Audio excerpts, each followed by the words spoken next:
This story is about my Christmas experience from about 10 years ago. I was 6 years old, since my birthday was in November, and I had just finished celebrating. Now we were getting ready for the holiday. My birthday celebration happened on the same day as the famous Odell Beckham Jr. catch. I lived with Cowboys fans, but I was a Giants fan. I remember it being talked about for the rest of the night, and even during my birthday celebration. It was an eventful birthday week, and I'm surprised I remember all of this since I was only 6. I didn't understand football, but I understood that the catch was crazy, so I was just living in the moment and happy it was my birthday, like any other kid. For my birthday, I got tickets to the Mavs-Wizards NBA game on December 30th. I was a Cavaliers fan, but since we lived in DFU outside of Dallas, I knew a lot of Mavs fans, and I was a small fan myself, so I was grateful. It was going to be my first NBA game. Christmas Day was 5 days before, and I got a brand new Odell Beckham Jr. jersey and a Mavericks shirt and sweatshirt as I was becoming a sports fan. I had a great Christmas, but one of my Christmas gifts was another Mavs game, which was on December 27th against the Oklahoma City Thunder. I was so excited to go to both games. The day came and we went to the game. The Mavs won a close one, something like 112 to 105. It was crazy to see an event like that in an NBA arena for the first time. We left the game and drove home, which was maybe 45 minutes away from the American Airlines Center.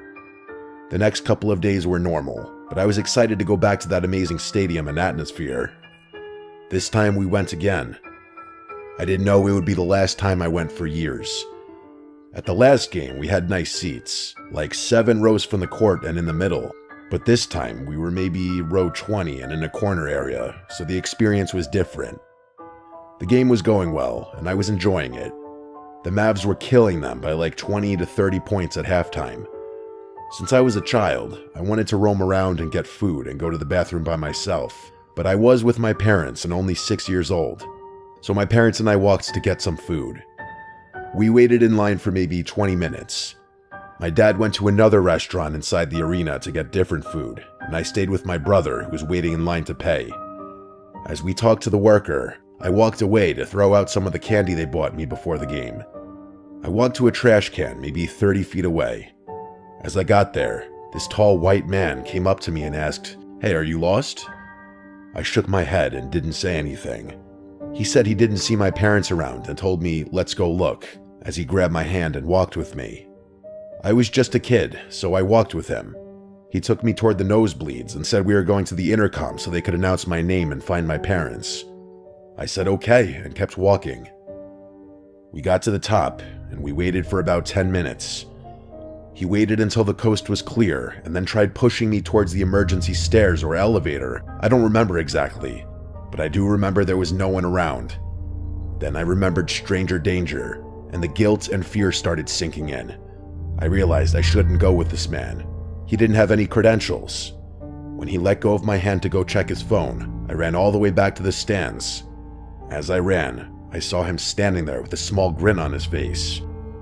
I couldn't find my parents, but I didn't care. I just wanted to be somewhere safe. I found my brother, who hadn't told my parents he lost me because he didn't want to get in trouble. He asked if I was okay, and I said yes, choosing not to say anything. The game ended and the Mavs won, but I didn't care. I just wanted to go home. As we exited, I was quiet. When we got in the car, I was also quiet. My parents seemed confused that I didn't seem energetic, but I told them I was tired. As we drove home, I almost fell asleep, but then a loud honk screeched behind us. It was so loud I almost screamed. I turned around, and there he was. The same man driving a truck with maybe 3 other men inside. I couldn't tell who they were, just silhouettes. My parents yelled at them from our car when they pulled up next to us, but the men just stared. I wanted to say something so badly, but for some reason I didn't. When we got home, I went right to sleep and passed out fast. In the middle of the night, I woke up with chills. I noticed a light flashing at my window. I looked out, expecting something innocent, Santa Claus or something, but instead saw that man standing out there, shining a flashlight into my bedroom window. I screamed and ran to my parents' room, telling them someone was at my window as if it were a first-story window. They rushed outside and searched for maybe 20 minutes. They didn't find anything, and since I was a kid, they didn't believe me. They said it must have been a shadow from a car, but I know what I saw. On New Year's Eve, a couple days later, we were staying up until midnight to watch the ball drop. We were about 5 or 6 minutes away from midnight when the doorbell rang. My parents answered it. I didn't pay attention until I heard the man's voice, and I was 100% sure it was him. I told my parents, but they didn't believe me. I told them at the game he brought me to the high level, and I ran away and escaped. But they still didn't believe me. They said it was just a man handing out lost dog flyers for his cousin's dog. The night went on, and I was fine. But then a year later, on New Year's Eve, there was a knock at my bedroom window. Keep in mind, I had forgotten about the situation. I got up and looked, and there was a piece of paper on the window that said, "This New Year, you'll meet me again." I gave my parents the note, and they filed a report, but they never heard anything back. Every couple of years, I get terrified of New Year's Eve, thinking that man will come back. I told my parents I never want to go back to an NBA game, saying it wasn't my thing. But now I'm 16, and it scares me that the man knows where I live. I'm considering going to the Cavs vs. Mavs game on January 2nd or 3rd, which would be my first game since then, but I'm not sure. This experience scared me away from basketball and made me always close my curtains.